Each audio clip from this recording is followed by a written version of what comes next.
Well, I'm going to talk about, in large part, the next speaker.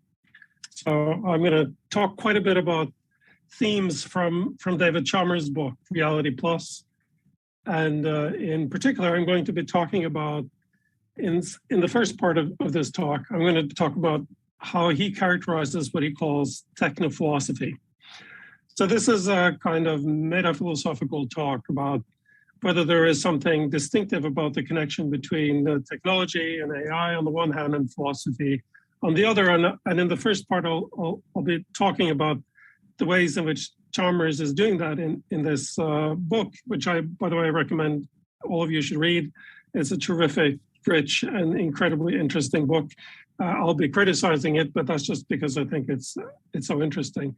So I will be criticizing his conception of the connection between technology and philosophy. And then in part two, I'm going to give you an alternative way of thinking about the ways in which technology and philosophy can influence each other.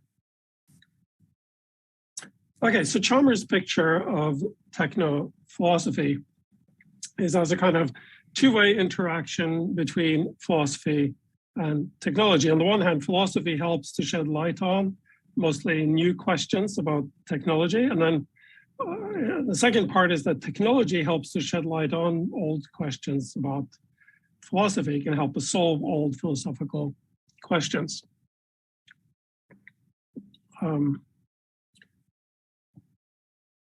So it looks like techno-philosophy, so understood, will consist of a set of questions about technology, but also a way of going about asking and solving philosophical questions, a way of doing it inspired by technology, but where the questions aren't specifically about technology. And if this is right, it could constitute a fairly radical transformation of ways in which we do philosophy, or at least one way of doing philosophy that could be incredibly influential and powerful. So it is it holds out the promise of being a new form of philosophical method. Okay, so I'm going to start with the part one that I was talking about, where we're using philosophy to ask questions about new technology. And the sorts of examples that Chalmers goes through in this extraordinarily rich book, which covers so much, questions like, is virtual reality an illusion? What are virtual objects? Does augmented reality genuinely augment reality? Can you live a good life in virtual reality?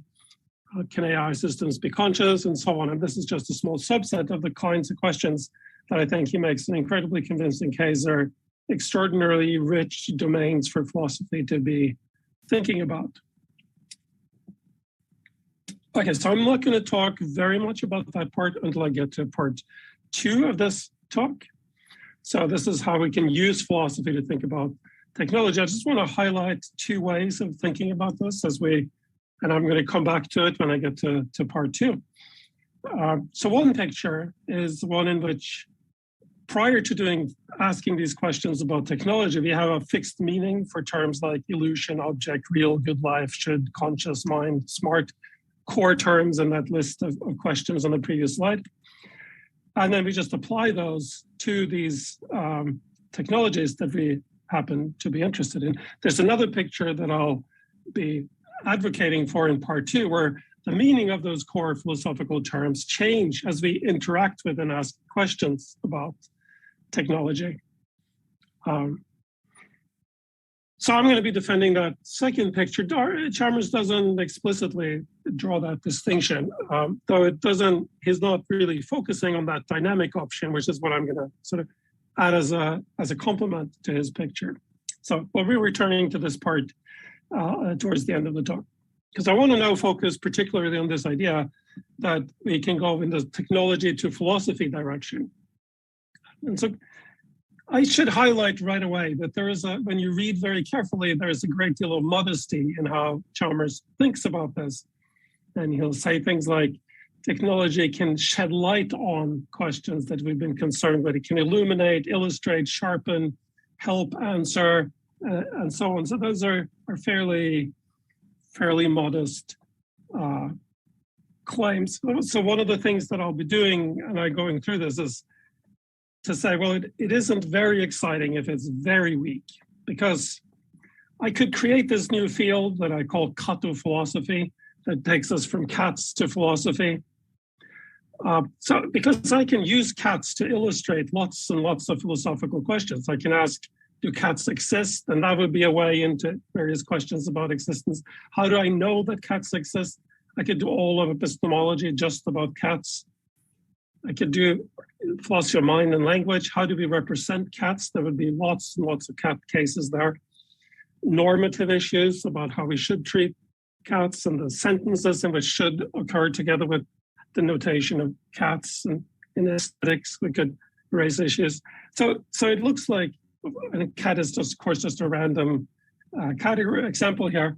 It looks like we could just use all kinds of things to illustrate, illuminate. So if we go back to this previous slide, these very weak characterizations of the connection doesn't look very exciting. And so the question I want to think a little bit about is whether technophilosophy is more interesting than Cato philosophy. And so I think the principle of charity leads us to think that Chalmers thinks it is, that there's something that technology can do for us in philosophy that's more than what the cats can do. And so maybe it's that they provide better illustrations, or they're even more illuminating than cats. And so that's what I want to do. And the one way to investigate that is to look at a particular case. I want to focus on a case that's at the center of much of the book, which is the ways in which technology and virtual reality technology in particular can help us with skepticism about the external world. And so Chalmers, following a tradition that goes back a bit, says we can put Descartes' argument as follows. We don't know that we're not in a virtual world, and in a virtual world, nothing is real, so we don't know that anything is real. This argument, he says, turns on the assumption, and so this is supposed to be the updated technology simulation version of Descartes' argument, where instead of talking about dreams, instead of talking about demons, we're talking about the possibility that we are simulations in virtual reality. And so I'm anticipating a bit what's going to come later in this argument here now. So what Chalmers wants to focus on is that this argument turns on the assumption that virtual worlds are not genuine realities, and he's going to deny that assumption, drawing on facts about virtual reality technology. And so he says virtual reality technology in this way helps illustrate Descartes' problem of the external world. How can we know anything about the reality around us? How do we know that reality is not an illusion? And the simulation argument substitutes for the previous Cartesian arguments. And then those are, of course, not the only ones. In a little bit, I'll be talking about a version we find in Hilary Putnam about brains in a vat, for example. But the thought would be that these technology-inspired versions of the argument are more powerful. Okay, so that was the first bit, is running the argument as a simulation, virtual reality simulation argument is more powerful in some way or another. We don't know. I haven't told you how that is yet, and I'm going to deny that it is, but that would be the idea, that it's a more powerful version of the argument than what we had before, more illuminating or something like that. But that's not the only claim made. He says that reflections on virtual reality technology can help us respond to the problem as well. So not just make the argument more powerful, but also help us respond to it. So Chalmers argues that if indeed we are in a simulation, then tables and chairs are not illusions, but perfectly real objects that are made of the sort of things he calls bits. So this is a core thesis in the book, that the objects that are in a virtual reality are not illusions. And he relies on what he calls it from bit hypothesis. It's a version of a view that says physical objects are real and they're made at the foundational level of some kind of digital object called those bits. And so thinking about the simulation hypothesis and the it from bit hypothesis, two ideas inspired by modern computers, yields, at least the beginning, he says, of a response to Descartes' classical problem. And the idea is that rather than as a skeptical hypothesis in which nothing exists, the simulation hypothesis should be seen as a metaphysical hypothesis, a hypothesis about the nature of reality. It's equivalent to a metaphysical hypothesis about how our world was created, plus a separate metaphysical hypothesis of what underlies reality in our world. If the simulation hypothesis is right, the physical world is made of bits, and a creator created the physical world by arranging those bits. Now, if this analysis works, it dissolves what is perhaps the Western tradition's prime reason for doubting what we can know anything about the external world. So it gives us at least a foothold in establishing that we have knowledge of the reality around us. And it also illustrates the power of techno-philosophy, because as you can see, the question is articulated using, by direct reference to contemporary technology, and the solution depends on detailed features of that technology. So it now looks like we have a fairly powerful instantiation of techno-philosophy, something that doesn't have a correlate when you just use cats as illustration. Okay, so I hope that was clear. So I was trying to see if there was something more interesting about techno-philosophy than Kotto-philosophy, because Kotto-philosophy was just silly, and techno-philosophy isn't silly, I agree, but we need to articulate the ways in which it is. And looking at that particular case, it now looks like we have a better version of an old argument and the beginning of a solution to that argument. And this is the term that's going to be tricky as we go along, inspired by or contributed by technology in some way. That's the picture. Okay, well, I don't think that works. So that's going to be the critical part here now. I don't think it's an improved or more illuminating version of Descartes' problem. I don't think the technology helps solve in any way, helps us find the solution. And so I actually don't think that if this is all there is to it, then I don't think there is a deep difference between Kotto-philosophy and techno-philosophy. But let me do that a bit more carefully. So I'm going to do three things. First, say that I don't think it's a new or improved version of the skeptical problem. I don't think it's a new solution. I think it's a version of solutions we find in Berkeley and Putnam, and that we didn't need any of the technology to get to. And I also think the real work in a lot of this is done by semantics, and the semantics has nothing to do with any of the technology whatsoever. Now, first, this point about whether it's new. I do think it's quite catching way to put it, thinking about simulations, because there are movies and there made several movies and TV series and things. So it's certainly an easy way to get, for example, students to think about it. But that's not, I take it isn't what, because some people really like cats, so it might be easier to think about whether we know cats exist if they're excited about cats. So it shouldn't just be this, that it's funny kind of part. There should be something more substantive about the quality of this. I don't think it's an improved argument. I just think it's packaging, and the packaging looks different. The packaging connects to popular culture in various kinds of ways. But it's just the same problem that we had from Descartes and all the way up to Putnam's brains in about. Now, Chalmers considers this, and so it's useful to look in a bit detail about what he has to say about it. So Chalmers says, no, it's not just packaging. He says Descartes and Putnam's problems are fanciful. They're not realistic, and we can't take them seriously given our beliefs.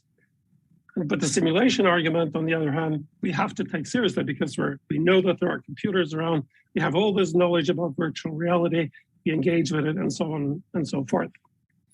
Okay, so that's supposed to be what makes this more powerful than the previous versions. Their seriousness, they're not fanciful. Okay, but I find this very unconvincing because very serious thinkers have taken Descartes and Putnam's versions seriously. And that is in part, I take a criterion for what it is to take philosophy seriously, is to take these kinds of possibilities seriously. And moreover, it isn't just some weird group of people who've taken those problems seriously.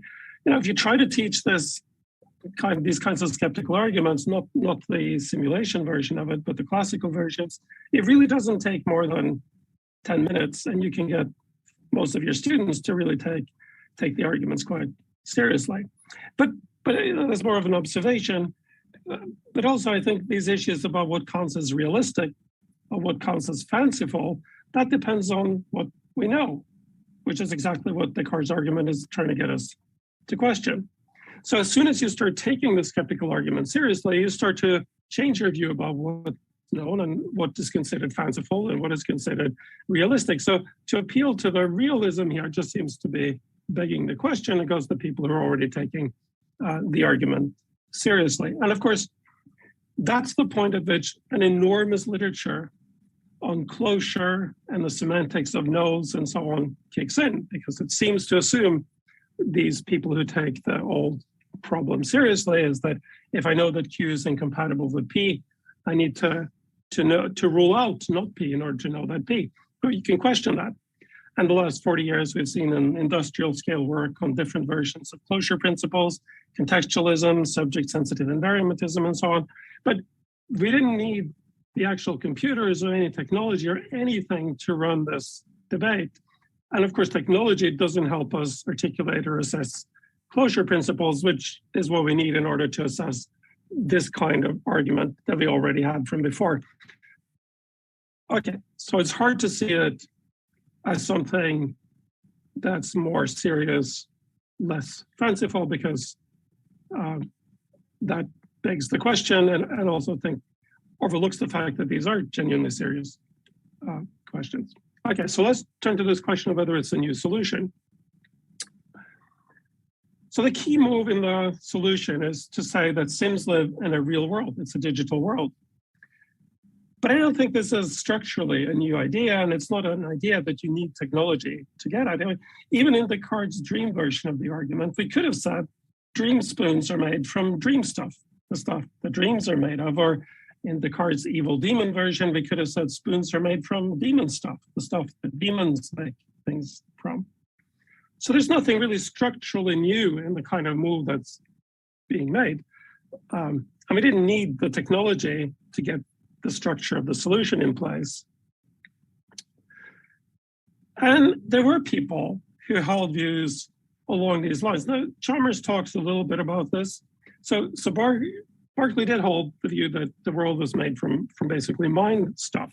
And of course, there are differences between Berkeley's view and Chalmers, as he points out, and a lot of it has to do with the role of God and so on in Berkeley's view. But that doesn't seem essential to the similarity. That's just kind of a Berkeleyan add-on. But the basic structure of the solution is something that you can find in Berkeley, which is far before any technology was even imaginable. There's also similarities and features of the solution that you can find in Putnam. So Hilary Putnam's argues that a brain in a vat. So here's a version of, here's an argument you can find in Putnam. Putnam argues that brains in a vat, when using the word brain, would not be talking about real biological brains because it has never been exposed to real biological brains in its environment. It has been exposed only to digital brains. As a result, any brain in a vat who thinks I'm a brain in a vat is wrong. Its thought means something like I'm a digital brain in a vat, but in fact, it's a biological brain, not a digital brain. And this situation suggests that the hypothesis I'm a brain in a vat cannot possibly be true. So the important part of this so far is this was a version of the argument that Putnam came up with that had nothing particular to do with virtual reality or the kind of technology that Chalmers thinks makes the solution more powerful and the question clearer. But Chalmers has a reply to, I'm trying to point out that this analogy between Putnam's versions and his. He says, when Sim Putnam, this is Chalmers replying to and commenting on Putnam, when Sim Putnam thinks I'm in a computer simulation, he thinks something that is true because the words computer simulation are not anchored to specific systems in our environment, as the word brain is. Sim Putnam is talking about regular computer simulations, the same thing we're talking about. And he really is in a computer simulation, so there's nothing contradictory about thinking I'm in a computer simulation. So this is Chalmers' objection to the Putnam version. But I want to just point out that the claim that the word computer simulation are not anchored in specific systems in our environment, as the word brain is, that's controversial. I don't agree with it, but put that aside for now. Note that this disagreement, this difference between Chalmers and Putnam concerns some foundational issues about reference and meaning, not something that has anything to do with the existence of certain kinds of technology. So the version we had in Putnam was doing a lot of the same work. Structurally, it had lots of the same features, and there wasn't any need for the technology to provide the feedback to Putnam. Final point about why I'm not sure why I'm unconvinced that the technology is doing much of the work. Remember, the core insight is that virtual spoon is made from bits. Bits are real, so the spoon is real. But of course, no one has ever denied that bits are real. Not that Chalmers says they have, but no one has. Just like no one has denied that dreams are real or that demons are real. At least the people who were taking seriously the demon option, they were not. That wasn't the reason they rejected it. So a lot here hangs on what you want to say about the complex expression real spoon, and in particular how the word real modifies spoon. But that's not a problem that the technology provides any solution to whatsoever. And Chalmers has a good answer to it, and it's a great discussion. But again, we didn't need any of the technology to actually do that. And structurally, the same move could have been made in other versions of it, of the problem. Okay, so taking stock, the question is not new or improved. The solution has been found prior to the existence of the technology. We didn't need the technology in order to get there. Now, maybe this is something Chalmers would agree with. After all, he uses very weak terminology, illuminate, sharpen, help. And of course, I do agree there's a very weak sense in which the technology helps us articulate a version of Descartes and helps us articulate a certain kind of solution. I'm only saying we found a just as good one earlier. So lots of things can help you do things in different ways. And of course, if it's that weak sense of help, then the contrast between catho-philosophy and techno-philosophy starts to blur. And I think it would be exciting if there was a more powerful version of techno-philosophy. And that's what I'm going to turn to now. So here's where we are. We've been looking at these two-way interaction between technology and philosophy that Chalmers thinks of as characterizing techno-philosophy. And recall the first one, that was asking philosophical questions about the new technology. And as we were doing that, we were using terms like illusion, object, real, good life, should, conscious mind, and so on. And I was distinguishing a dynamic from a static picture of the meaning of those. And what I'll do now is talk about this dynamic view in a bit more detail. I want to talk about how the meaning of some of these terms change, not because we're thinking or because we're making arguments or because we're doing philosophy, but because of the way in which it interacts with our way of life. So in short, the idea is this: as our way of life changes in response to our interactions with technology, core philosophical concepts change. The very constituents of philosophical thought and language are modified in response to certain radical social and technological changes. And so this is a much more radical view about the way in which technology transforms philosophy, because what it will do is transform some of the most important concepts that we use when asking philosophical questions and trying to answer them. And so there's a field, conceptual engineering. I wrote a book, Fixing Language, about it. And conceptual engineering is concerned with exactly these kinds of issues. Conceptual engineers try to understand what it is for concepts such as truth, gender, marriage, knowledge, and so on, to evolve over time, how conceptual change should be described and controlled, and the effect of that process on philosophy and society. And in my view, new technology has the most transformative impact of philosophy through its effect on the concepts that are at the core of philosophy. So I want to give you an example of this, and then I'll try to generalize that. And the example is one that I worked out in my last book, Making AI Intelligible. So it's a book I co-authored with Josh Lever. I wasn't really pushing the conceptual engineering angle in that book because it's not something Josh is all that into, but I'll give you a spin on it. That is the way I like to read this book. So here's the idea behind that book. The concepts that we use for thinking about communication and information exchange needs to change and will change as the result of our interactions with new artificial intelligence technology.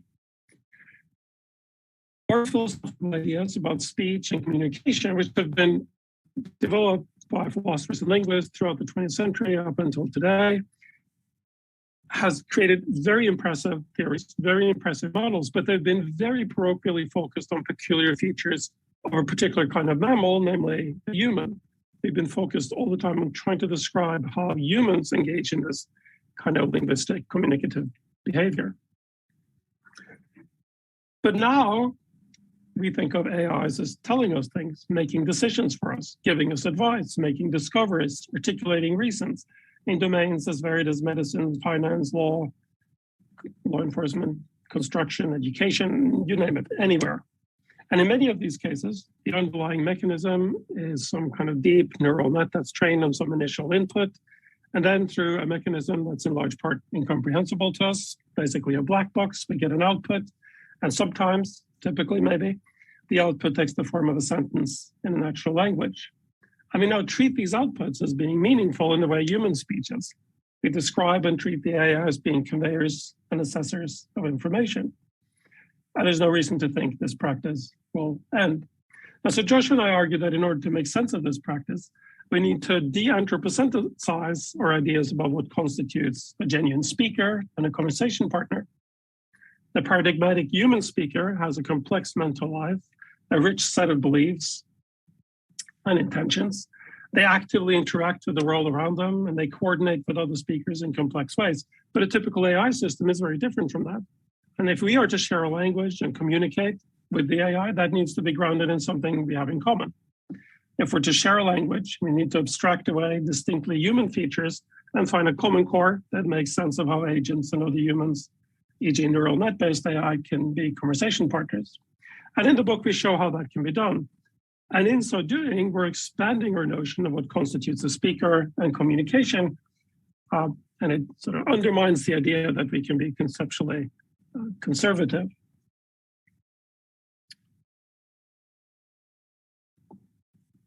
Okay, so that is a somewhat detailed working out of one way, and the domain that we're focusing on is the domain of concepts about representation, speech acts, communication, and so on.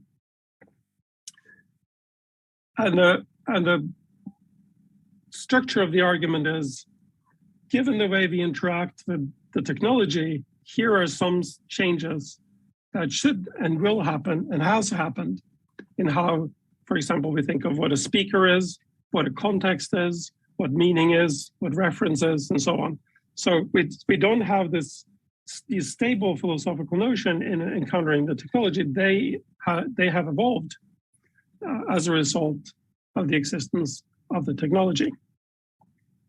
And this is just one example of the kind of thing that I have in mind.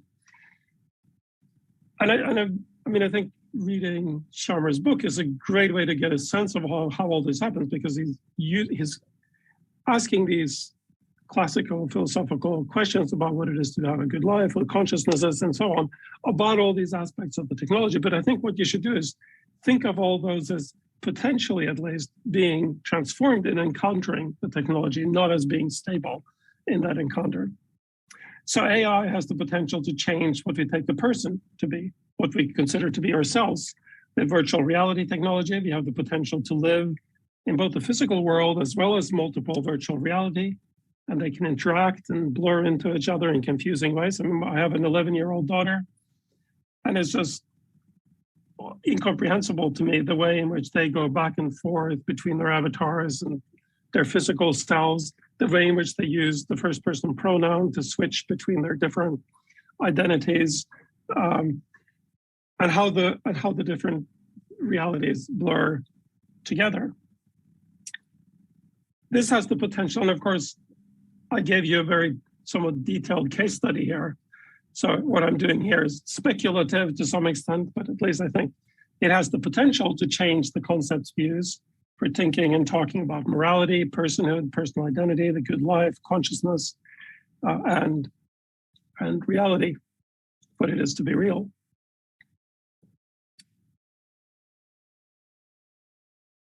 Okay, so this is the suggestion. It's that there's at least one potential dimension of the interaction between technology and philosophy, which has conceptual transformation at its core. Now, I feel like this is a very important point that I'm trying to make in this slide, but every time I try to say it, I find that it's hard to get across very clearly what I want here. So I don't think it's by asking questions like, is virtual reality an illusion? What are virtual objects? Can you live a good life in VR? So it's not the reflective, intellectual, theoretical, abstract level that I think is doing the work. The claim that I'm trying to make is that this transformation actually happens through our interaction with the technology. So it's not an intellectual endeavor. It's not the result of philosophers thinking their way through something or trying to solve some problems.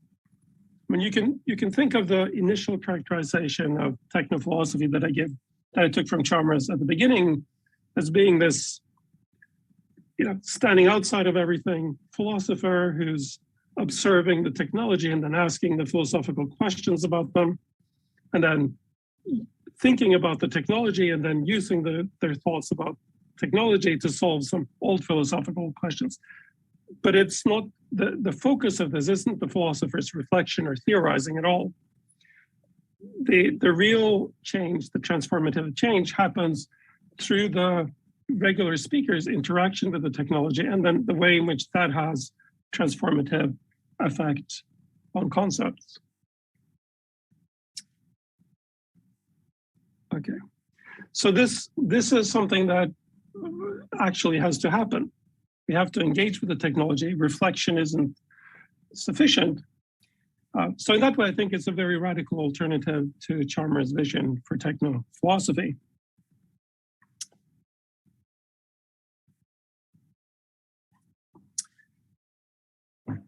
So the question that I asked in the title of this talk is, can technology transform philosophy? And the answer, if this last view is correct, is yes, because the concepts that we use to ask and think and answer philosophical questions with are being transformed. How radical will this change be? I think it's very hard to tell. I don't think it's unlikely that over the next 100 years, philosophy will gradually develop to a point where most of the questions asked or the concept used and all the dominating frameworks are in some way affected by our encounter and engagement with artificial intelligence. I mean, there's going to be pockets of people who try to resist. But of course, if the revised concept hypothesis is correct, even the language in which the conservatives articulate their resistance will be in part transformed by AI. So trying to resist this evolution is going to be futile because you will lose the language in which to do it. You can't start using the terms in the ways they were prior to the transformation because the meanings you express will depend on the linguistic community you are a part of. So the conservatives, the conceptually conservative, will lose their language and their way of doing philosophy might no longer exist. So that's the most radical version of this hypothesis is there's going to be that kind of radical transformation. Now, there are endless number of intermediate hypotheses here, which is that for each of the cases and examples that I gave you, and maybe they're going to be very minor, uninteresting changes that happen. Maybe even the case study that I worked the most on in case of communication turned out to be false. So there's definitely a very enormous research project that this basically is just gesturing in the direction of us to see, think of it more as a hypothesis. For each of these concepts, are there ways in which they're likely to be transformed in our encounter with technology? And to some extent, that's an open question, but at least this radical conclusion is an option. That's all I had. Thank you very much.